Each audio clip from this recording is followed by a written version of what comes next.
लाया दो मुंह वाली देवरानी। मेरी देवरानी तो दो मुंह वाली देवरानी है।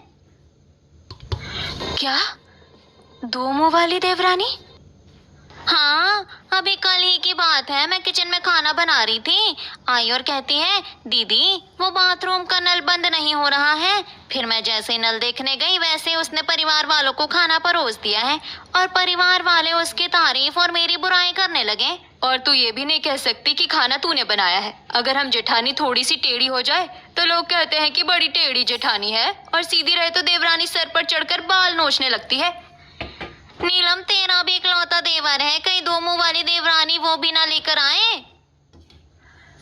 अरे बहनों, मेरी सास है ना, मेरी सास ही पसंद करेगी जैसे उन्होंने मुझे पसंद किया, और मेरी सास अच्छी ही देवरानी लेकर आएंगी मेरे लिए।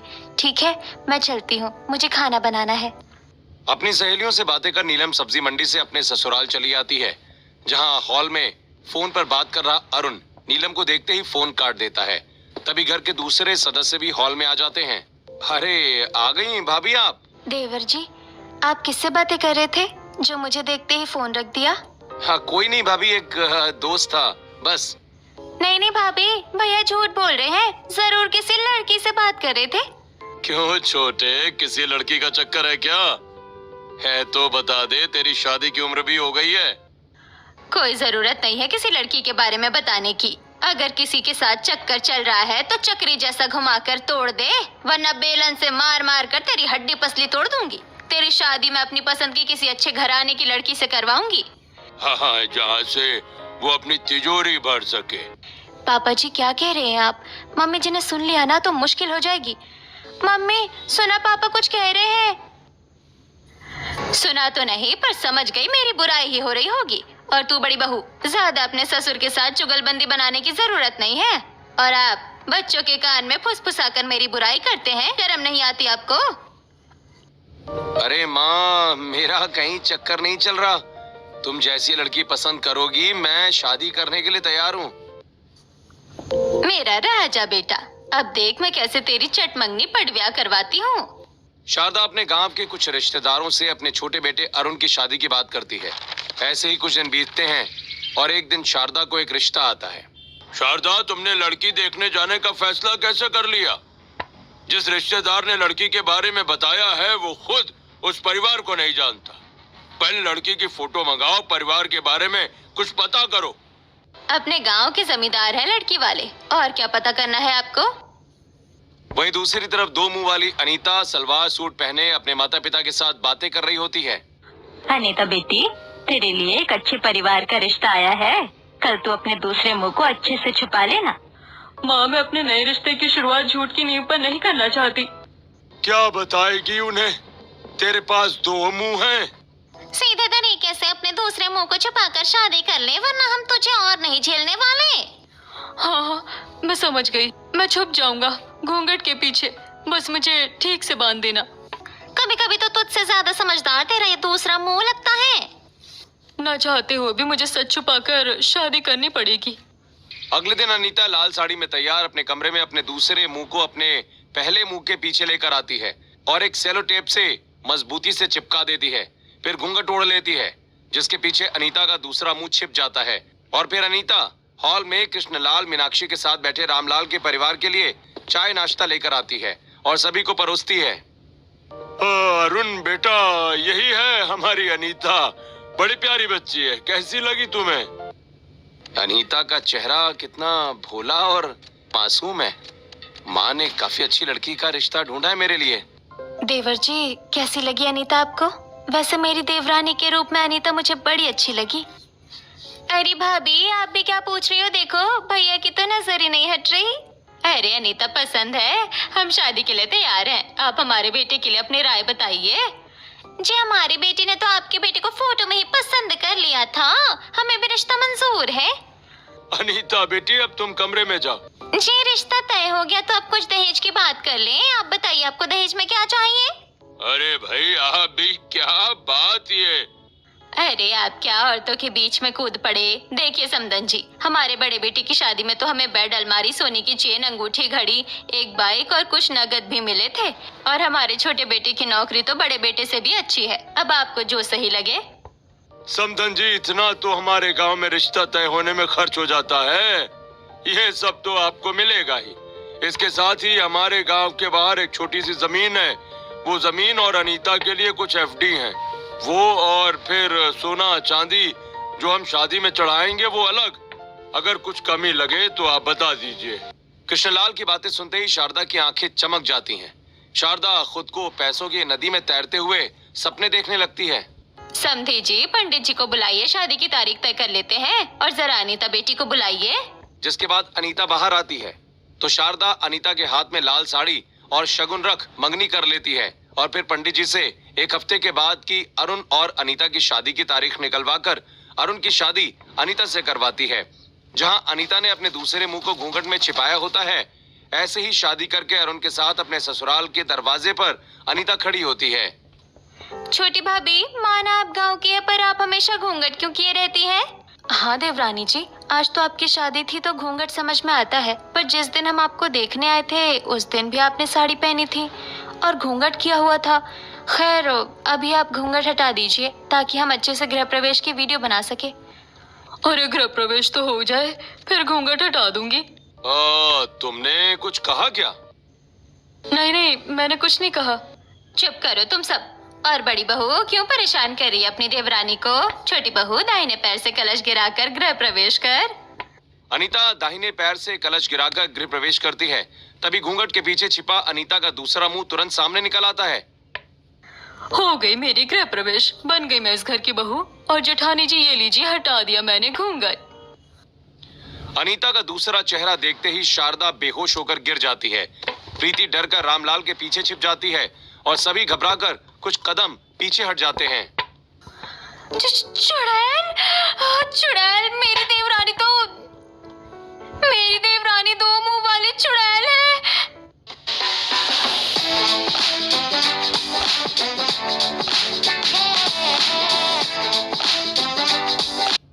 मेरी देवरानी दो मुंह वाली चुड़ैल है। भाभी, ये कैसी देवरानी है आपकी? कहीं ये दूसरे मुंह से मुझे खा ना जाए। पापा बचाइए मुझे। अरे भैया, जल्दी पुलिस को फोन कीजिए। न जाने कौन है ये। नहीं नहीं, पुलिस को मत फोन कीजिए। मैं कोई चुड़ैल डायन या कुछ और नहीं हूँ। मैं आप लोगों की तरह एक आम इंसान ही हूँ और मेरे साथ ही आपकी शादी तय हुई थी। अगर तुम आम इंसान हो तो तुम्हारे दो मुंह क्यों हैं? और अगर मेरी शादी तुमसे तय हुई थी तो तुमने हमें ये अपने दो मुंह के बारे में क्यों नहीं बताया? अरुण, ये सब बाद में, पहले माँ को उठा और नीलम, तुम थोड़ा पानी लेकर आओ। अरुण और नीरज शारदा को उठाकर हॉल में सोफे पर लिटाते हैं। वहीं नीलम रसोई से पानी लाकर शारदा के चेहरे पर छिड़कती है, जिससे शारदा को होश आता है। कहाँ है वो दो मुंह वाली? मैं सपने देख रही थी क्या? कहाँ है मेरी छोटी बहू? ऐसा लगा उसका दो मुंह है। नमस्ते मम्मी जी, आपने सपना नहीं देखा, आपकी छोटी बहू के सच में दो मुंह है। पापा, मम्मी, आप अभी इस दो मुंह वाली के घर पर फोन कीजिए। मैं ऐसी लड़की को अपनी पत्नी नहीं मान सकता जिसके दो मुंह हो, और वो भी तब जब ये बात हम सबसे छिपाकर शादी करवाई गई हो। देवर जी, भले देवरानी जी के दो मुंह होने की सच्चाई हमसे छुपाई गई हो, पर शादी तो हुई है और शादी के बाद शादी तोड़ना ये भारतीय संस्कार नहीं है। अगर आपने मुझे छोड़ दिया तो मैं कहाँ जाऊंगी? ये बात तुम्हें शादी से पहले सोचनी चाहिए थी। और तुम्हारे माँ पापा को तो मैं छोड़ूंगा नहीं। मेरे बेटे की जिंदगी से खेलने का हक किसने दिया उन्हें? मैंने अपने माँ बाप को कहा था कि सच्चाई बताकर शादी करते हैं, पर उन्होंने मुझे मना कर दिया। अपना दूसरा मुंह छुपाकर शादी करना मेरी मजबूरी थी, और इसीलिए कि आप लोग ज्यादा तहकीकात ना करें और तुरंत शादी हो जाए, मेरे मम्मी पापा ने आप लोगों को इतना मोटा दहेज दिया। इस दो मुंह वाली को तो मैं अपनी बहू नहीं बनाना चाहती, पर अगर इसे मायके भेजा तो साथ में सारा दहेज भी वापस करना पड़ेगा। मैं इतनी बेवकूफ नहीं हूँ कि घर आई लक्ष्मी को वापस भेज दूँ। और इस दो मुंह वाली का क्या है? जब इतने लोगों के सामने घूंघट के पीछे दूसरा मुंह छुपा लिया तो यहाँ भी जरूरत पड़ने पर छुपा लेगी। घर लाई लक्ष्मी तो घर में ही रहेगी। मुझे तो कुछ समझ नहीं आ रहा, मेरी दो मुंह वाली देवरानी को मैं क्या कहूँ? क्या बकवास किए जा रहे हैं आप लोग कब से? और अरुण, तेरी हिम्मत कैसे हुई ये कहने की कि तू इसे अपनी पत्नी का दर्जा नहीं देगा? क्या यही संस्कार दिए हैं मैंने तुझे कि शादी करके किसी लड़की को अपनी पत्नी का दर्जा मत देना, चाहे जैसे भी शादी हुई हो? पर शादी तो हुई है ना, अब से हम ही अनीता बहू के परिवार है। नीलम बहू, जा अपनी देवरानी को उसका कमरा दिखा। अनीता बहू हमारे साथ ही रहेगी। धन्यवाद मम्मी जी, आपका बहुत बहुत धन्यवाद। नीलम अपनी 2 मुंह वाली देवरानी को अपने देवर के कमरे में पहुंचाती है, जहां अरुण कपड़े बदलकर मुंह मोड़कर लेट जाता है। वहीं ये देखकर अनीता भी दूसरी तरफ मुंह करके लेट जाती है। रात बीतती है और अगले दिन रसोई में। देवरानी जी, आज आपकी पहली रसोई है। घर में सभी आपसे थोड़ा नाराज है, पर अगर आप अपनी पहली रसोई में खाना अच्छा बनाएंगी तो सभी आपसे बहुत खुश होंगे। जेठानी जी, मैं अपनी पहली रसोई में ऐसा स्वादिष्ट खाना बनाऊंगी कि सभी मुझसे बहुत खुश हो जाएंगे। जिसके बाद अनीता खुशी खुशी अपने ससुराल वालों के लिए तरह तरह के पकवान बनाकर डाइनिंग टेबल पर परोसती है। ये खाना तुमने बनाया है? बहुत स्वादिष्ट है। मैं तो सोच रहा था कि न जाने तुम कैसा खाना बनाओगी। बहू, हम तो पहले तुम्हारे हाथ का खाना ही नहीं खाने वाले थे, पर जब खाने की खुशबू हम तक पहुंची तो हमने सोचा कि खाना भाई खा कर देखते हैं। वाकई खाना बहुत स्वादिष्ट बना है।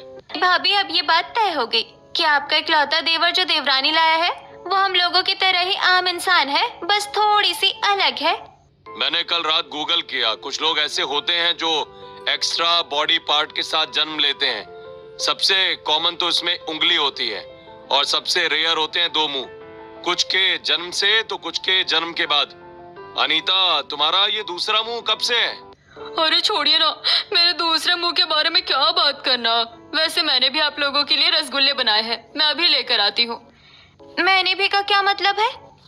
बहू, तेरी 2 मुंह वाली देवरानी के दूसरे मुंह ने अपनी अलग पहली रसोई बनाई है। बड़ी नमूनी देवरानी मिली है तुझे।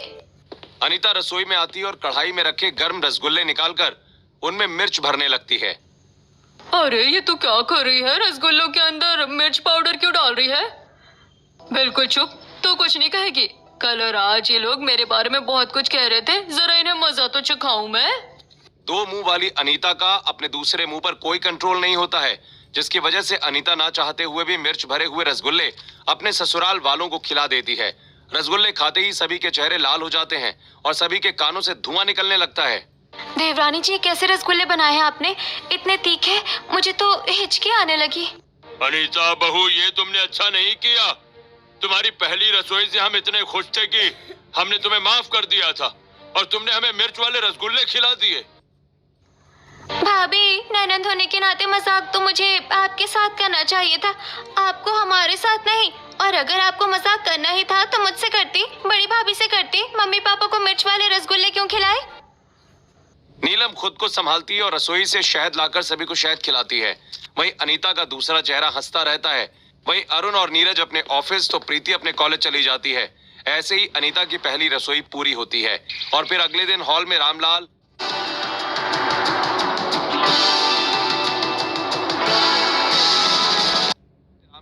शारदा और नीलम फोन पर अपने रिश्तेदारों से बात कर रहे होते हैं। बड़ी बहू, अपने इकलौते देवर की देवरानी तो ले आई, अब उसकी मुंह दिखाई कब करवाएगी? मम्मी पापा जी, बुआ जी का फोन है। देवरानी जी की मुंह दिखाई के बारे में पूछ रही हैं। तेरी दादी सास भी मुझसे वही पूछ रही है। बहू, हम तेरे ये 2 मुंह वाली देवरानी की मुंह दिखाई नहीं करवा सकते, वरना हमारे परिवार की बड़ी बदनामी होगी। और हो भी सकता है कि ये बात इतनी फैल जाए कि हमारे घर में वैज्ञानिक और पुलिस आ जाएं। अरे बहू, कहाँ खो गई? बुआ जी, मुंह दिखाई तो हम कल ही रखने वाले थे, पर पंडित जी ने बताया कि अगर अभी अपनी देवरानी की मुंह दिखाई करवाई तो उनकी वैवाहिक जिंदगी अच्छी नहीं बीतेगी। जब शुभ मुहूर्त आएगा तब मुंह दिखाई रखेंगे। नीलम की देखा देखी रामलाल और शारदा भी रिश्तेदारों को यही बहाना देते हैं, जिसके बाद पूरा परिवार हॉल में बैठे हुए। भाभी, कुछ दिनों के लिए तो आपने ये मामला संभाल लिया, पर लंबे समय तक नहीं संभाल पाएंगे। कभी ना कभी तो रिश्तेदार हमारे घर आएंगे ही। अगर रिश्तेदार आएंगे तो मैं अपने दूसरे मुंह को घूंघट में छुपा लूंगी और जब बाहर निकालूंगी तब भी। ऐसे ही कुछ दिन बीतते हैं और एक दिन दोपहर को नीलम और शारदा अपने घर से बाहर निकल रही होती हैं। तभी कुछ पड़ोसने उन्हें रोक लेती हैं। अब जरूर ये लोग मेरी देवरानी के बारे में पूछेंगे, क्या जवाब दूंगी इन्हें?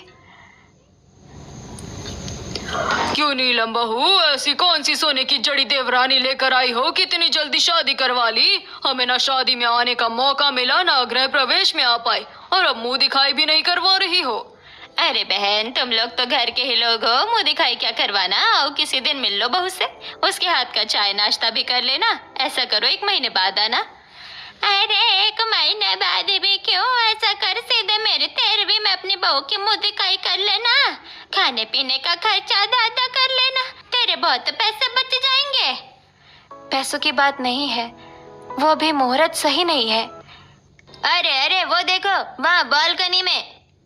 सभी की नजर बैल्कनी में खड़ी अनीता पर जाती है, जहां अनीता कपड़े फैलाते हुए अपने दूसरे मुंह से बात कर रही होती है।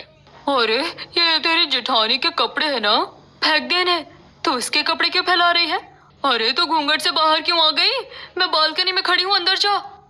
अचानक अनीता के 2 मुंह देखकर पड़ोस की कुछ औरतें बेहोश हो जाती हैं और बाहर खेल रहे बच्चे डरकर चीख पुकार मचाने लगते हैं। ये देख घबराई अनीता, नीलम और शारदा तुरंत घर के अंदर चली जाती हैं। बड़ी बहू, तेरी ये 2 मुंह वाली देवरानी पागल हो गई है क्या? ये अपने दूसरे मुंह के साथ बालकनी में क्यों आ गई? अभी थोड़ी देर में औरतों का जमावड़ा हमारे घर आ जाएगा, तेरी 2 मुंह वाली देवरानी की मुंह दिखाई करने। मुझे माफ कर दीजिए, अचानक से मेरा दूसरा मुंह घूंघट से बाहर निकल आया। प्रीति, जल्दी अपने दोनों भाइयों को घर बुलाओ, अगर हमारे पड़ोसी आ गए तो उन्हें संभालना मुश्किल हो जाएगा। प्रीति अपने दोनों भाइयों को फोन करती है कि तभी पड़ोस की करीब 15 औरतें हाथों में झाड़ू, डंडे, बेलन लिए शारदा के घर में घुस आती हैं। वो देखो बहनों, वो रही 2 मुंह वाली चुड़ैल, छोड़ना मत। सभी एक साथ इस पर हमला करो, इसे पेड़ से बांध कर आग लगा देंगे। सभी औरतें घर वालों को ढकेलकर अनीता को चारों तरफ से घेर लेती हैं। तभी एक हाथ में कढ़ाई तो दूसरे हाथ में कलछुल लिए नीलम औरतों की भीड़ में घुस पड़ती है और सभी को धकेलकर पीछे कर देती है। खबरदार, जो किसी ने मेरी देवरानी को हाथ लगाया, वो आप लोगों की बहुत इज्जत करती है, मुझे हाथ छोड़ने पर मजबूर मत कीजिएगा। गंगा काकी, आप ही औरतों को भड़काकर यहाँ लेकर आई है ना? आप लोगों को मेरी 2 मुंह वाली देवरानी चुड़ैल लगती है? हम लोग इतने दिनों से साथ में रह रहे हैं, हमें तो कुछ नहीं हुआ। बहू, तू अपनी 2 मुंह वाली देवरानी को बचा मत। अगर ये चुड़ैल नहीं है तो इसके 2 मुंह क्यों है तो है, 2 मुंह हो चाहे 50 मुंह हो, आपको क्या दिक्कत है? अगर कुछ होगा तो पहले हमें होगा, हमें कुछ होने के बाद आप मेरी देवरानी के साथ जो करना चाहे कर लीजिएगा, उससे पहले मुझे बात का बतंगड़ नहीं चाहिए। अब जाइए यहाँ से। नीलम का रौद्र रूप देखकर सभी पड़ोसनें वापस चली जाती हैं। तभी अरुण, नीरज ऑफिस से लौटते हैं। वहीं पूरा परिवार नीलम को देखकर काफी हैरान हो जाता है। प्रीति अपने दोनों भाइयों को सारी कहानी बताती है। ऐसे ही कुछ दिन बीतते हैं और एक रात नीलम के कहने पर अरुण अपने और अनीता के रिश्ते को आगे बढ़ाने के लिए अनीता के लिए गजरा लेकर आता है। अरे वाह पतिदेव जी, आपको याद आ गया कि आपकी एक बीवी भी है। हाँ, वो भाभी ने कहा था कि अपने रिश्ते को आगे बढ़ाइए, इसीलिए मैं गजरा लेकर आया हूँ। पर तुम ये ऐसे अचानक अपने दूसरे चेहरे से मत बोला करो। ये मेरे बस में नहीं है, उसका अलग दिमाग है, मेरा अलग। खैर, गजरा लाए हो तो पहना भी दीजिए। अरे उसे नहीं, मुझे पहनाइए। नहीं नहीं, मुझे पहनाइए। नहीं, मुझे पहनाइए, पहनाइए जल्दी। अच्छा, ये लो गजरा, जिसे पहनना हो पहन लेना। तुम दोनों के मुंह को एक साथ बोलते देखकर मुझे बहुत अजीब लग रहा है। अनीता के 2 मुंह को देखकर हमेशा की तरह अरुण डर जाता है। इसी वजह से अरुण कभी भी अनीता के करीब नहीं आ पाता। Relax, honey. Her trip payments are sorted. Private pool, check. Flights, check. Spa session, check. I have an ICICI Bank salary account. So I got a personal loan instantly on my iMobile. So what are you waiting for? Search for ICICI Bank salary account.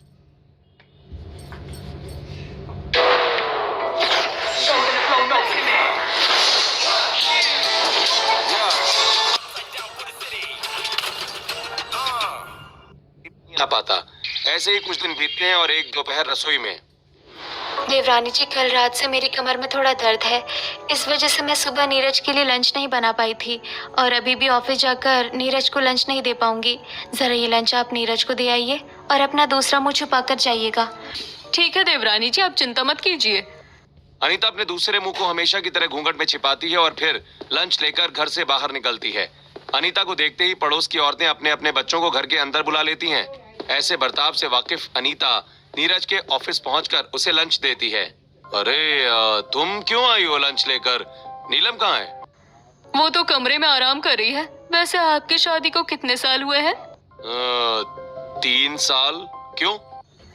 क्या सिर्फ 3 साल में ही जेठानी जी ने आपको lunch देना छोड़ दिया?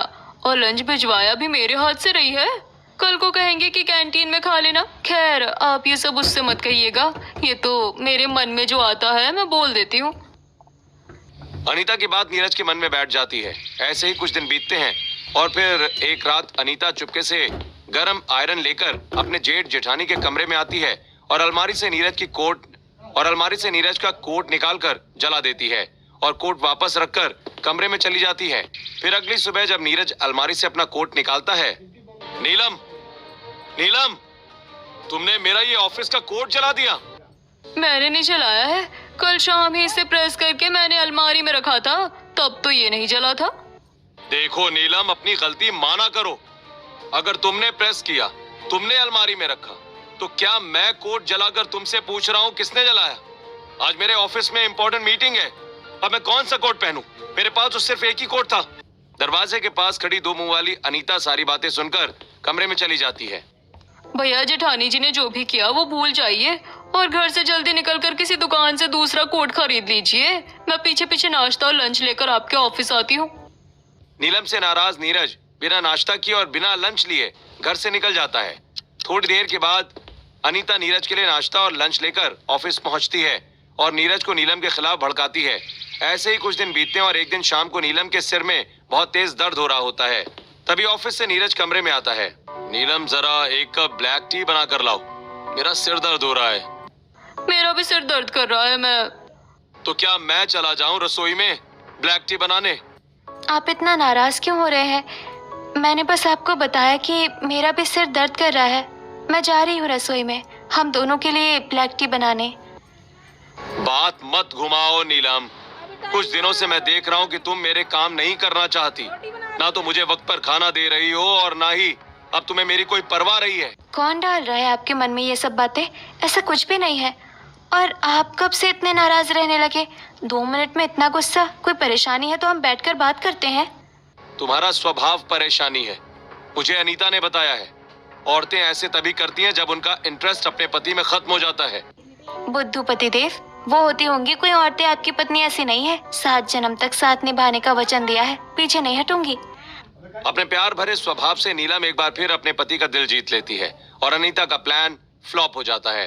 लेकिन अपने देवर देवरानी के नाजुक रिश्ते के बारे में सोचकर नीलम किसी को कुछ नहीं बताती। ऐसे ही कुछ दिन बीत जाते हैं और एक रात रसोई में पानी पीने आई शारदा पीछे मुड़ते ही दो मुंह वाली अनीता को देखकर डरकर पानी उगल देती है। भूत भूत, मेरे घर में भूत घुस आया। मम्मी जी, मैं आपकी छोटी बहू हूँ, भूत नहीं। अंधे बेवकूफ, अंधेरे में मेरे पीछे आकर क्यों खड़ी हो गई? एक पल के लिए मुझे ऐसा लगा कि कोई 2 मुंह वाली चुड़ैल या भूत मेरे पीछे खड़ी है। मुझे माफ कर दीजिए मम्मी जी, अंधेरे में मुझे आप सही से दिखाई नहीं दी। 4 आंखें हैं तेरे पास, फिर भी तुझे मैं दिखाई नहीं दी? बेवकूफ, अपने इस बेकार दूसरे मुंह को तो छुपा कर ही रखा कर। दिन में तो देखकर अजीब लगता है, रात में देखकर कलेजा मुंह में आ जाता है। अनीता की अच्छी क्लास लगाकर शारदा पानी लेकर चली जाती है। ऐसे ही रात बीतती है और फिर अगले दिन रात में नीलम पूरे परिवार को खाना खिला रही होती है। वहीं अनीता शारदा के कमरे में आती है और शारदा की रखी 2 लीटर की पानी की बोतल को पीने लगती है।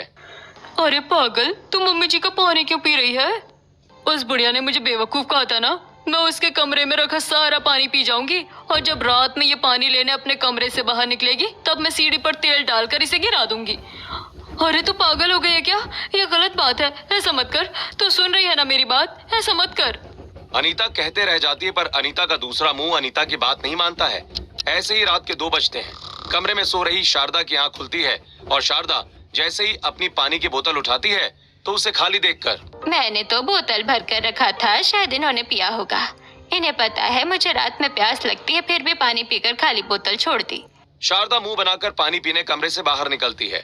वहीं सीढ़ियों के पीछे छिपी अनीता सीढ़ियों पर ढेर सारा तेल डाल देती है। वहीं सीढ़ियों से उतरते हुए शारदा फिसलकर गिर पड़ती है। तभी शारदा की आवाज सुनकर घर के सभी लोग अपने अपने कमरों से बाहर निकलते हैं। वहीं अनीता तुरंत शारदा को उठाती है। Get buried in burgers at just 9 rupees on towing है। तभी शारदा की आवाज सुनकर घर के सभी लोग अपने अपने कमरों से बाहर निकलते हैं। वहीं अनीता तुरंत शारदा को उठाती है। अरे माँ, कमर टूट गई। अरे माँ, कमर टूट गई रे। किस बेवकूफ ने सीढ़ी पर तेल डाला है? किसकी हरकत है ये? माँ, कोई जानबूझकर क्यों सीढ़ी पर तेल डालेगा? शायद किसी से गलती से गिर गया होगा।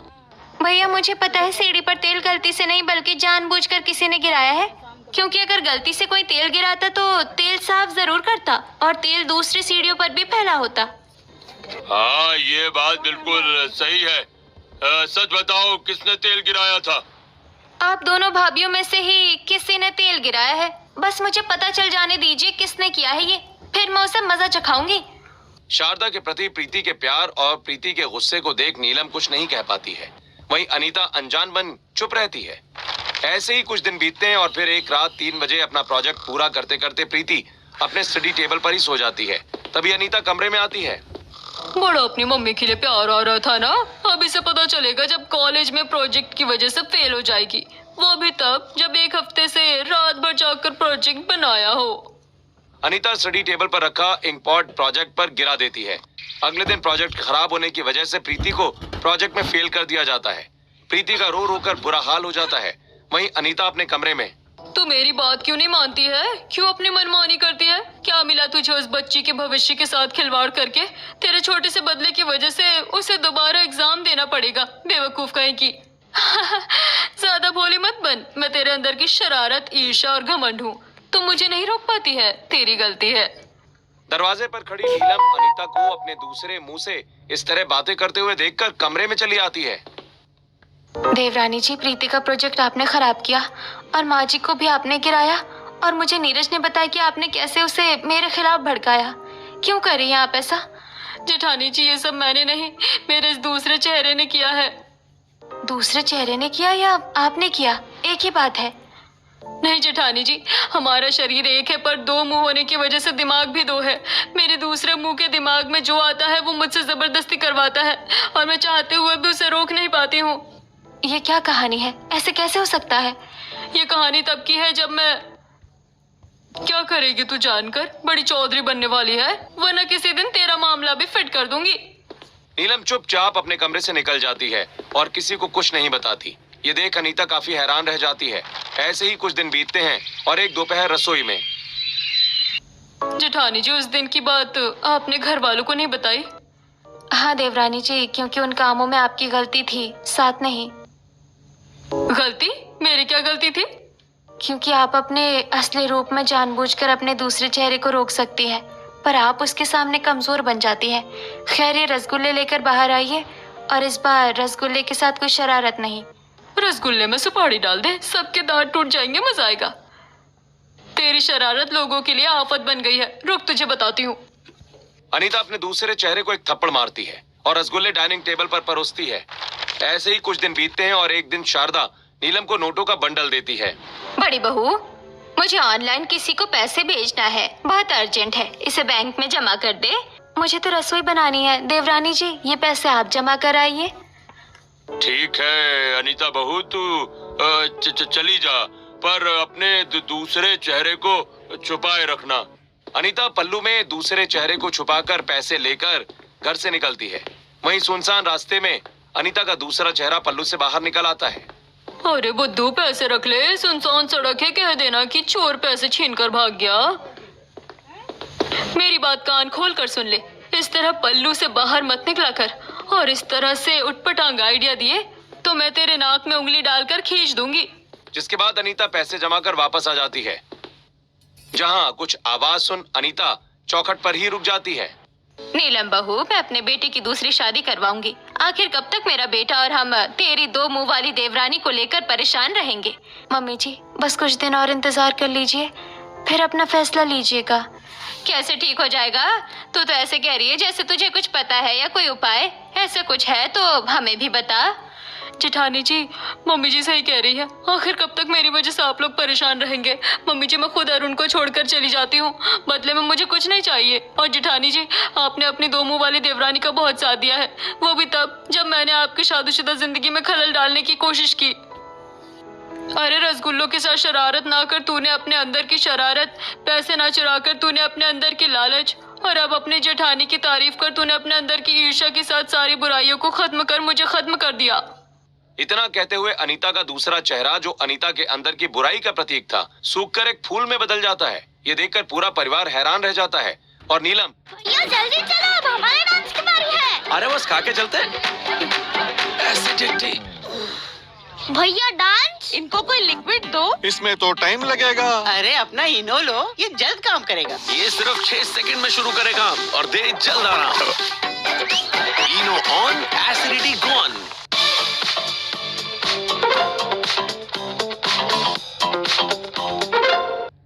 और नीलम तुरंत उसे तोड़ लेती है। मेरा दूसरा चेहरा गायब हो गया, ये कैसे हुआ? देवरानी जी, क्योंकि आपने अपने अंदर की बुराई पर कंट्रोल पा लिया। बहू तुझे ये सब कैसे पता? जिस दिन प्रीति प्रोजेक्ट में फेल होने की वजह से रो रही थी, उस दिन मैंने देवरानी से सारी कहानी पूछी। तभी उनका दूसरा मुंह बीच में बोल पड़ा। मैं समझ गई कुछ गड़बड़ है और उसी रात मैं देवरानी जी के मायके पहुंची, जहां मुझे पता चला। एक मुंह वाली अनीता वाराणसी आई होती है और गंगा नदी में स्नान कर रहे सिद्ध साधु धीरेन्द्र नाथ के कपड़े शरारत में पेड़ पर बैठे बंदरों की तरफ फेंक देती है। अरे बानर, हमार कपड़ा ये हरदा। अरे ये बंदर बड़ी शरारती है, किसी के भी कपड़े ले लेते हैं। गुरुदेव, ये कन्या झूठ बोल रही है, इसी ने कपड़े फेंके हैं। ए लड़की, तूने शरारत की, इससे मुझे कोई आपत्ति नहीं है, पर तूने झूठ बोला और मासूम जीवों को फंसाने की कोशिश की। हम तुमको श्राप देते हैं। जिस दूसरे चेहरे को तू छुपाने की कोशिश करती है ना, अब वो किसी से छिपेगा नहीं। धीरेन्द्र नाथ के श्राप देते ही अनीता की गर्दन में एक और मुंह निकल आता है। वो सिद्ध साधु तो मुझे नहीं मिले, पर उनका वही शिष्य गुरुभद्र मुझे मिला। उन्होंने बताया कि सन्यासी बाबा को अपनी गलती का एहसास हुआ और उन्होंने बताया कि एक दिन उसकी जेठानी आएगी, उसे उपाय बताना कि जिस दिन ये अपनी सभी बुराइयों पर विजय हासिल कर लेगी, उस दिन उसका दूसरा चेहरा अपने आप एक फूल में बदल जाएगा।